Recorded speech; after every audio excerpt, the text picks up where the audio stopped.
नमस्कार। हम लगभग हर रोज़ रोड एक्सीडेंट्स के बारे में न्यूज़पेपर्स, न्यूज़ चैनल्स या सोशल मीडिया पर सुनते और देखते रहते हैं। कई बार ये घटनाएं हमारी आंखों के सामने हो जाती है।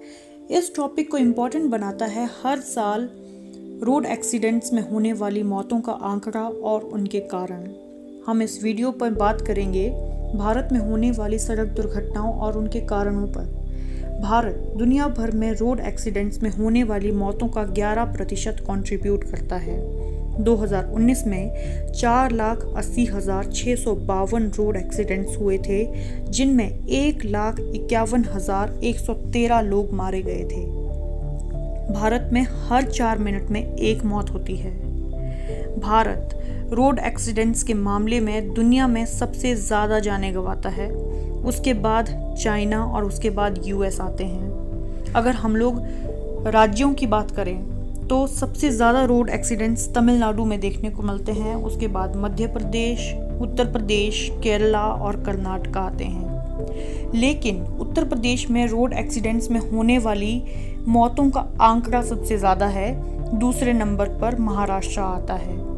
शहरों की बात करें तो पहले स्थान पर दिल्ली, उसके बाद जयपुर, चेन्नई और बेंगलोर आते हैं। इंडिया में नेशनल हाईवेज सभी रोड्स के सिर्फ 5% हैं, लेकिन नेशनल हाईवेज पर ही 61% डेथ केसेस देखने को मिलते हैं। टू व्हीलर्स जैसे बाइक्स, स्कूटर्स या स्कूटी में 37% केसेस, उसके बाद 17% केसेस पेडेस्ट्रियंस के, जो सड़क पर लोग चलते हैं उनमें, उसके बाद लाइट व्हीकल्स जैसे कि कार, जीप्स और टैक्सीज के 16% केसेस देखने को मिलते हैं। अगर हम लोग एज ग्रुप की बात करें तो 18 से 45 साल के लोगों में डेथ केसेस 76.2% हैं, जबकि 18 से 60 साल के लोगों के यही केसेस 84.3% हो जाते हैं। ये तो थे एक्सीडेंट्स और डेथ के डाटाज, लेकिन इनके कारण क्या हैं? रिपोर्ट हमें बताती है कि ओवर स्पीडिंग सबसे बड़ी वजह है रोड एक्सीडेंट्स की। 63% और 73% एक्सीडेंट्स या फिर 62% और 70% डेथ्स ओवर स्पीडिंग की वजह से ही होती है।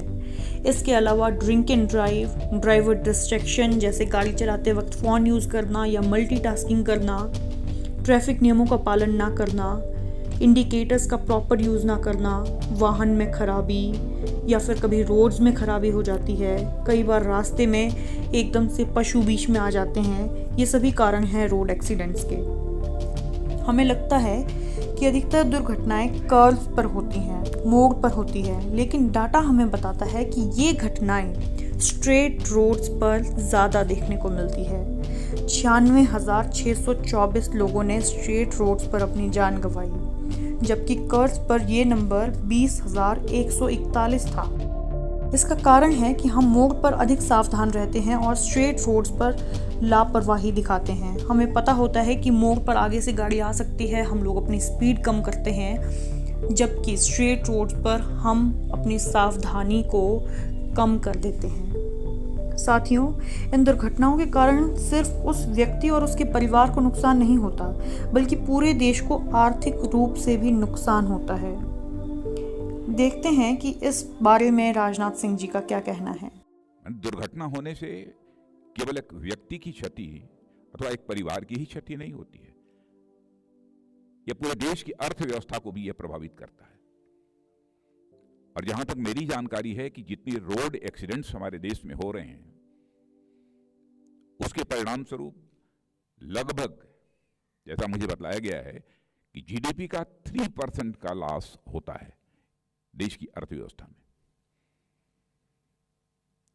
इसलिए इस राष्ट्रीय सड़क सुरक्षा माह का आयोजन प्रतिवर्ष ये अपने में महत्वपूर्ण है। मैं कोविड पैंडेमिक के बारे में सोच रहा था कि लगभग 9-10 महीने में, 11 महीने में अधिकतम लोगों की 1.5 लाख से कुछ अधिक जानी गई हैं, लेकिन आज भी रोड एक्सीडेंट के कारण उससे ज़्यादा लोगों की जाने जा रही हैं। तो अब हम बात करते हैं सॉल्यूशंस की। सबसे पहले बात करते हैं कि हमारी सरकार सड़क दुर्घटनाओं को कम करने के लिए क्या योजनाएं बना रही हैं। हम सब लोगों को ये काम तेजी से लोगों की जान बचाने का काम आगे ले जाना होगा। पिछले साल में स्वीडन में सरकार की ओर से हमने जो कार्यक्रम हुआ था towards achieving zero road fatalities vision on Indian roads by 2030, तब हमने ये उनको कहा था कि हम 50% डेथ और एक्सीडेंट कम करेंगे। पर आज तमिलनाडु की सक्सेस स्टोरी देखी, उन्होंने 53% डेथ्स एंड एक्सीडेंट कम किए हैं। तो 2030 तक अगर राह देखते रहेंगे तो कम से कम और 6-7 लाख लोग इसमें मर जाएंगे। तो हमने जरूर वहाँ कमिट किया है, पर आप सबके विश्वास के साथ मैं कमिट करता हूँ और आपके सहयोग के द्वारा हम लोग पूरा करेंगे। ये विश्वास व्यक्त करता हूँ कि हम 2025 के पहले ही ये 50% डेथ्स और 50% एक्सीडेंट पूरे करने का काम जन भागीदारी और जन सहभाग से हम निश्चित रूप से करेंगे, ऐसा विश्वास मैं आप सबको देना चाहता हूँ।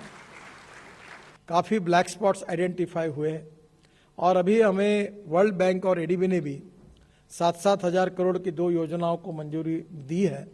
फाइनेंस मिनिस्ट्री से उसका अप्रूवल जल्दी मिल जाएगा, ऐसी उम्मीद है।